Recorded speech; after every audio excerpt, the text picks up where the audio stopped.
Unchallenged leadership is never a good thing. Think about it this way, it leads to things like taxation without representation, wiretapping, or North Korea's Kim dynasty, not to be confused with the Kardashians, although they are an evil all their own.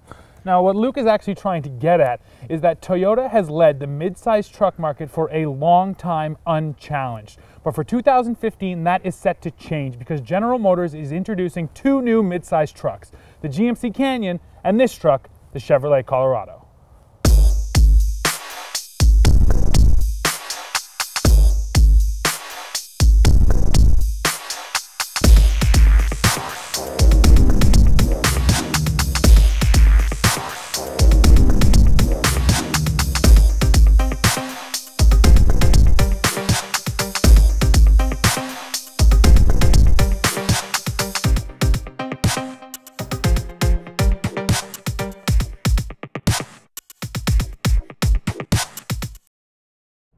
Just to get it out of the way, yes, it is true that Toyota showed us a new generation of the Tacoma in the Detroit Auto Show earlier this year, and you can bet that we're already laying the groundwork for that comparison.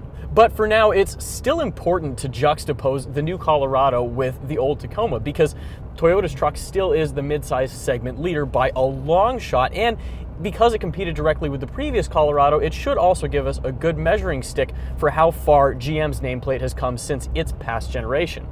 And my gosh, is there ever a difference? I mean, the Colorado's cabin feels modern through and through, especially beside the Tacoma that feels painfully outdated. And it really serves to underscore the fact that Toyota hasn't given any kind of meaningful updates to the Tacoma in a very long time. Frankly, nobody's given them a reason to. But the important thing is that people who are shopping for a mid-sized truck now don't have to compromise with outdated and antiquated technology anymore because there's new competition.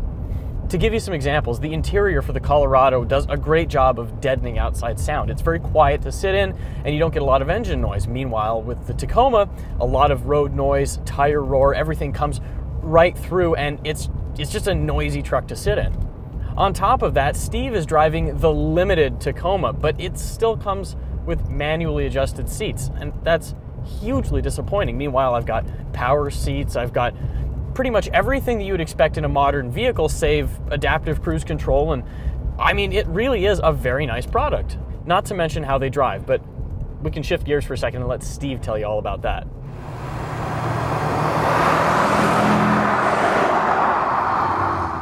Well, the simple answer is they drive like small pickup trucks. But of course, we're going to have to dive a little bit deeper than that.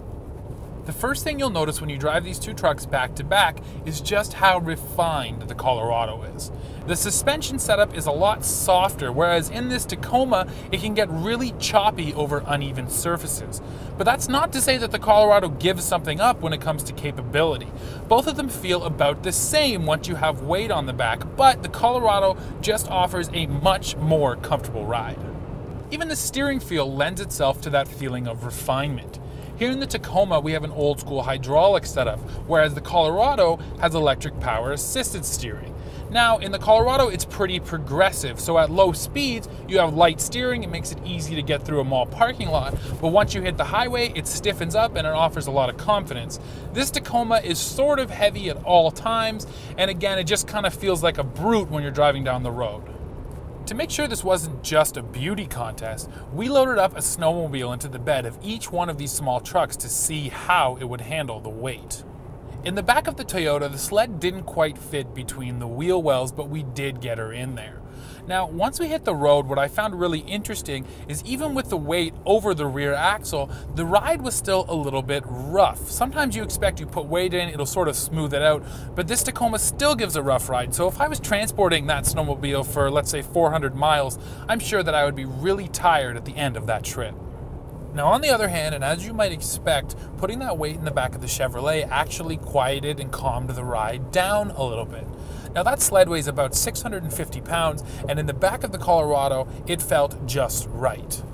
Unfortunately, though, like the Tacoma, the bed isn't quite wide enough to put that snowmobile in there without one of the skis jumping up on the wheel well. Now, one area where the Toyota actually keeps up to the Chevy fairly well is in the power department. Now both of these V6s act sort of the same. Down low they don't have too much torque, but around 3-4 grand, both of these engines really start to pull and both of these trucks take off. Even with the snowmobile in the back, neither of them were breathing hard to really get moving. Yeah, I know you're thinking that doesn't make sense because the Colorado makes more power. Well, this Toyota has a significant weight advantage over that Chevrolet, which makes both of them feel equally powerful.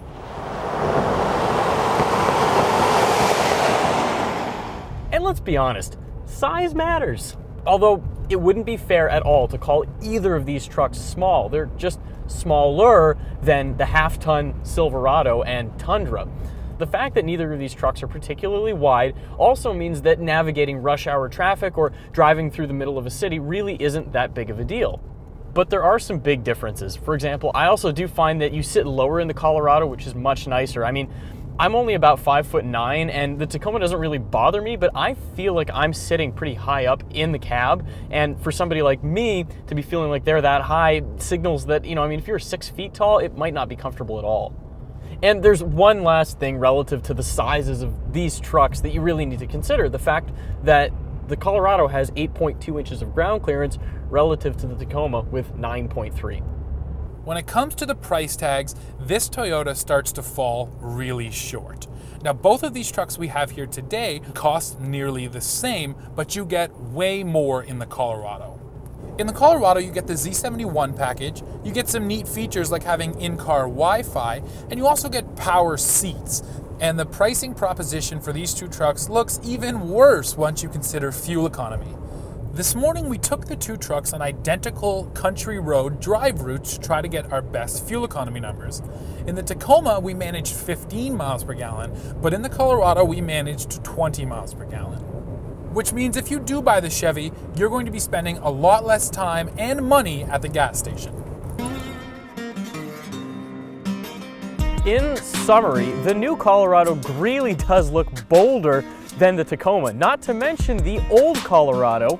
City driving is a breeze in it thanks to how narrow it is, but if you plan to go slide around in the mud, I suggest getting the Z71 package. After all, it gives the Colorado springs that are better suited to driving over a Battle Creek or a deer trail. Wow, Luke, it sounds like you are really homesick.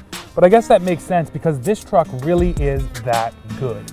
The Colorado offers more for your money, a refined driving experience, and a modern powertrain. Really, this comparison leaves only one question. Will the new Tacoma make the same quantum leap that the Colorado has?